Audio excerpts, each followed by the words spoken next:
سلام طينا هبلنا كورات خطاتلتي تجراي ستريم ميديا نسع زولنايم واناون حدشن حبريتاتات حيزنا لكم قريبنا لنا كند زعواتاتم كنلاليكم أنفت قالسي سراويت حرام مريت كغير كم زتوسنة تفليتم عيتقيتاچو ردا حدش مدرس معهم أبي مقالة سوميا مسار كم زتجمرت حبيرم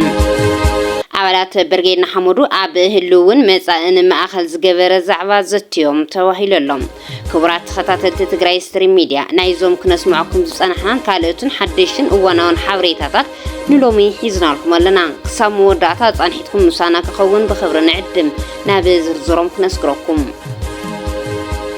أنفت قالسي سراويت حرام مريت كغير توسينم نزي زولو أفنياتات حرام مريت نزتوسنا أواره أبي وسنا وسن تقرين قرواو تكلل عفرن أم حارا أقوون كتاخاقو كودون كسلطنن كعاد تغنزز أنح سراويت حيل السلام تقري بحدش أنفت قالسي حرام مريتو أبي مدر تقري بمقوار نابي زواتات مبراق دو مبراق تنبينن سمين معرابن آتي من قصقاس مجمار نملا هزب تقري كبسري فوتو زبل حساب يوم هو بزلهم إذا أنفتك على صغيرك عبت جراي مقبار زبل وسنة بخمي مجدك فتصم وأم زبلجن مزرعة بخينا اللهم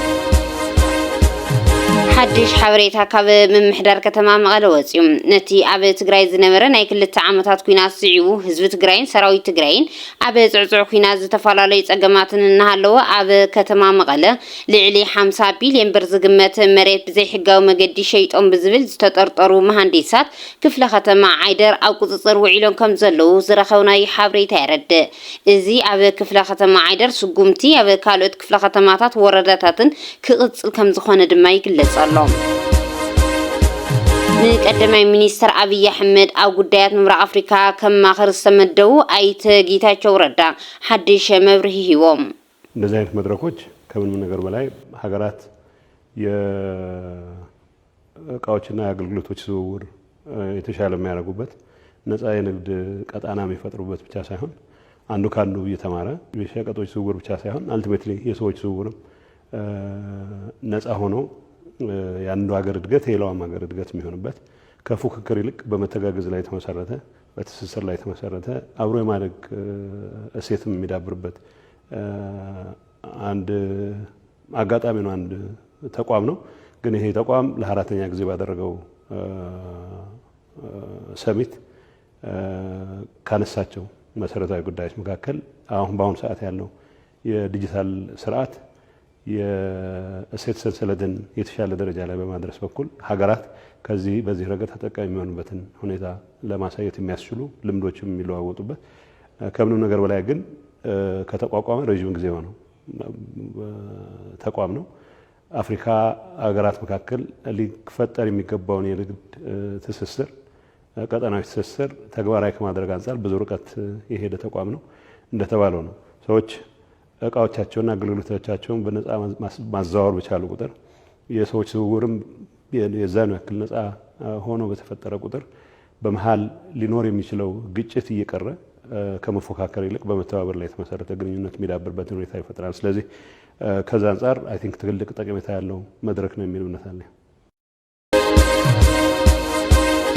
عب 12 عبيت ختمات تجري سليدة تشكركرتي نايم غيار سراحي كايد على تواهيلهم عب كل تشناصر شمونتنا عم تمرت ببركي هاجرت كايد سليدة تشكركرتي نايم غيار سراح عب تجري وين تجبراوي كم زخون بيرو من قدر مقعزين تجري فليتهم مكتل حلا في بيرو من قدر مقعزين تجري أيت عبادي بولا علاماتي سراح قصر خلن تشكركرتي بمرداتها بمحاز قبو محدرات تشكركرتنا كله زحز مخانو حبيرم اتزدالو حدش سليدة تشكركرتي تماسالي قرص الملك عنزهلو بمسسال دقيمكا كسراح زي المخانون رديهم زيوم دما قدم كبل بسنكي زي معري محدرا سليدة تشكركرتي بمغيار زفصم زنورو استفالالي قبنات زقت مخانيم حبيرم متقبار كيدي مغيار سليدة ببركا هاجر استجمر مخانو وصيتاونت نكهلو ادلاي سلطنا 5 توهاون زغلصو ايتعبادي كيدي تقبار ودما عب 12 عبيت ختماتات تግራይ ኣብ 2018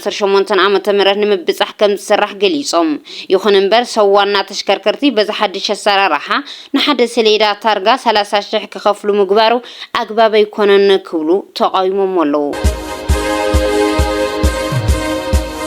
ብወለንታ መንግስቲ ኢትዮጵያ በከተማ አዲስ አበባ ዝንቀሳቀሱ ዘሎ አባላት ብርጌድ ንሓመዱ ኣብ ህልውን መጻን ማእኸል ዝገበረ ዛዕባ ከም ዝተዩ ተገሊጸሎም እዚ ዕላው ዝኾነ 29 መስከረም 2018 ዓመተ ምህረት ኣብ ዝረኸብናዮ ሓበሬታ እዩ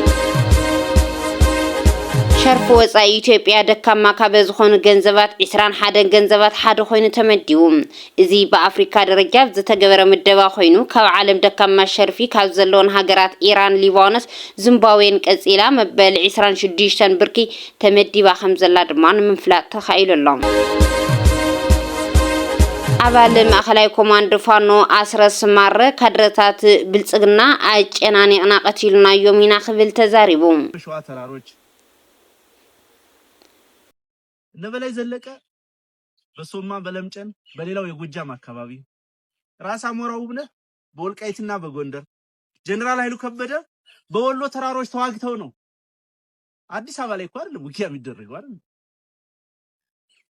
የሆነ ችቦለት ለኩሶ ለድግስ አይደለም የምትሄደው የ4 ኪሎ መንበረ ስልጣን የምትነቀንቀው የምታሸንፈው እዚህ ነው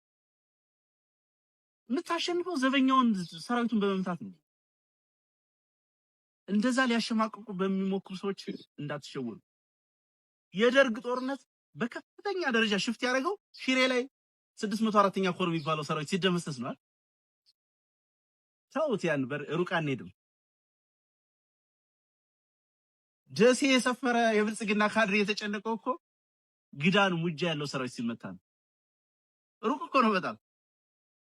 ከደሴ እስከዛ ኪሎ ሜትሩን ኤግዛክትሊ አላውቀውም ግን ሩቅ ነው ብልቱን ለይተ የመታው ቀን የ4 ኪሎ የአረመኔ ቁንጮ አውሮፕላን ማስጠግቶ ወይ ዩናይትድ አረብ ኤምሬት ይሄዳል ወይ የሆነ አፍሪካ ሀገር ይሄዳል ይሄ ታሪክ ነው መንግስቱ ኃይለ ማርያም የተሰደደው እኮ ተተኩሶበት ጥይት ስቶት አይደለም አይደል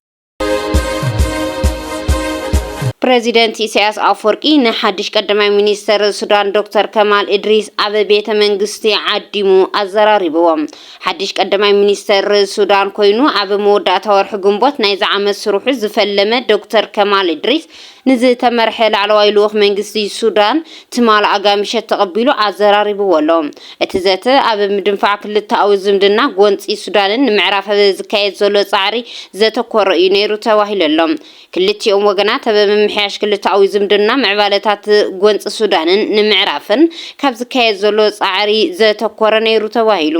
ፕሬዚደንት ኢሳያስ አፈወርቂ ኣብ ዘስምዖ መደረ ኤርትራ ሱዳን ክሳብ ሰላም እትኸውን ኣብ ጎና ምህላዋ ይፍሊጡ